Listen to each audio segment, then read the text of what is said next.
Welcome to the video lesson number 2 how the squirrel got his tips. So guys, NIS का chapter number 2 हम start कर रहे हैं. हमारा लिटरेचर का पार्ट है. आपको सबको पता है हमारा लिटरेचर 30 मार्क्स का हमारे एग्जाम में आता है. तो फटाफट से अपनी नोटबुक लेकर बैठ जाइए और चैप्टर नंबर 2 के नोट्स आपको बनाने हैं साथ में और ध्यान से वीडियो को देखेंगे. चैप्टर नंबर 2 नाम है how the squirrel got his tips और कहाँ से लिया गया है. ये रामायण से ली गई छोटी सी कहानी है. रामायण सबको पता है एक महाकाव्य है हमारा और उसमें से ही एक छोटी सी कहानी आपके चैप्टर के तौर पे आपकी किताब में दी गई है जिसे आज हम पढ़ रहे हैं. सेंटर आइडिया की अगर हम बात करें तो ये स्टोरी जो है एक्सप्लेन करती है how the squirrel got his tip on it's back. कैसे गिलहरी के बैक पे धारियों के निशान आए और हमें साथ में ये टीच भी करती है. क्या टीच करती है? No efforts is too small. कोई भी एफर्ट हमारा स्मॉल नहीं होता अगर हम उसे लव और डिवोशन से करते हैं. तो समझ में आया. आगे देखते हैं मेन कैरेक्टर. मेन कैरेक्टर 3 है और 3 मेन कैरेक्टर के बेस पर ही हमारी पूरी स्टोरी बिल्ड हो जाती है.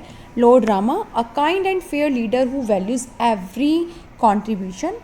द स्क्वायरल यानी गिलहरी हम्बल क्रिएचर है contributing small pebbles to the Ram Setu. Ram Setu निर्माण में अपना कंट्रीब्यूशन कर रही है स्क्वायरल. और मंकीज़ जो कि स्ट्रॉन्ग हैं बट आपको एरोगेंट इसमें दिखाए गए हैं. क्यों है एरोगेंट? क्योंकि वो मॉक करते हैं स्क्वायरल के एफर्ट का. तो ये स्टोरी है बेटा जो कि राम सेतु के निर्माण के समय की है. जब राम सेतु बनाया गया था माता सीता को लंका से लाने के लिए और उस समय सभी जो भी भगवान राम की सेना में थे, वानर थे या भालू थे, जो भी थे, सभी राम सेतु के निर्माण में अपना अपना सहयोग दे रहे थे. तो उसी समय गिलहरी की एफर्ट्स जो भी थे वो इस कहानी के थ्रू हमें दिखाए गए हैं.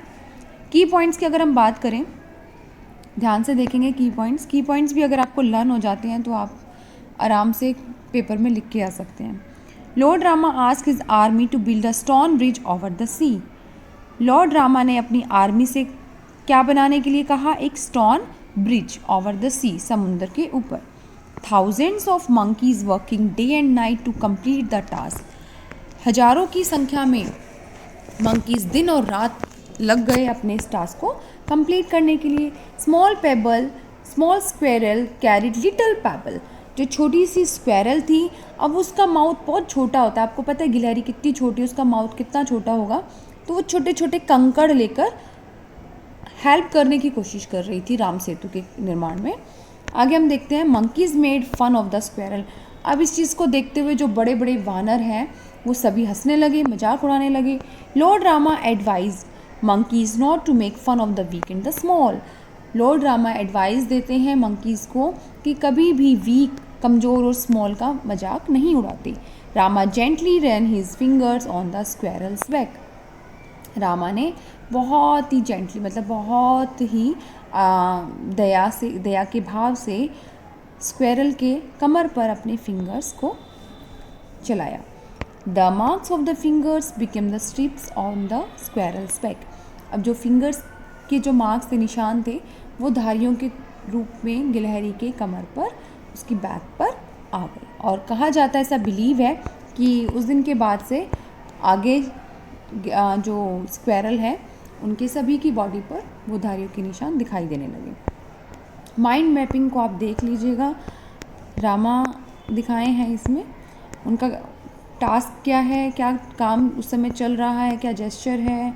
लिटिल स्क्वायरल क्या कर रही है? छोटे छोटे पैबल लेकर हेल्प कर रही है राम सेतु के निर्माण में. मंकीज़ इन द आर्मी, और बड़े बड़े मंकीज़ हैं जो बिल्डिंग का काम कर रहे हैं, ब्रिज को बनाने का काम कर रहे हैं. रामा एडवाइस करते हैं मंकीज़ को कि छोटे और कमज़ोर जो प्राणी होते हैं उनका मजाक नहीं उड़ाना चाहिए.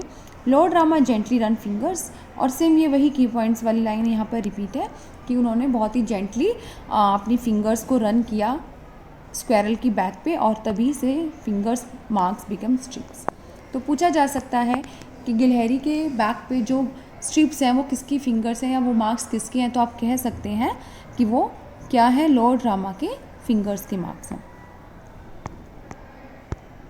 वोकैबलरी यहाँ हम देखते हैं. वोकैबलरी में क्या क्या दिया हुआ है. डिवोटेड मतलब लॉयल यानी किसी के प्रति समर्पित होना. पैबल होते हैं छोटे छोटे कंकड़. स्मॉल राउंड स्टोन होते हैं. माइटी वेरी पावरफुल यानी कि बहुत शक्तिशाली. Mock to make fun of यानी मजाक उड़ाना किसी का भी. तो ये वोकेबलरी आप याद कर लेना.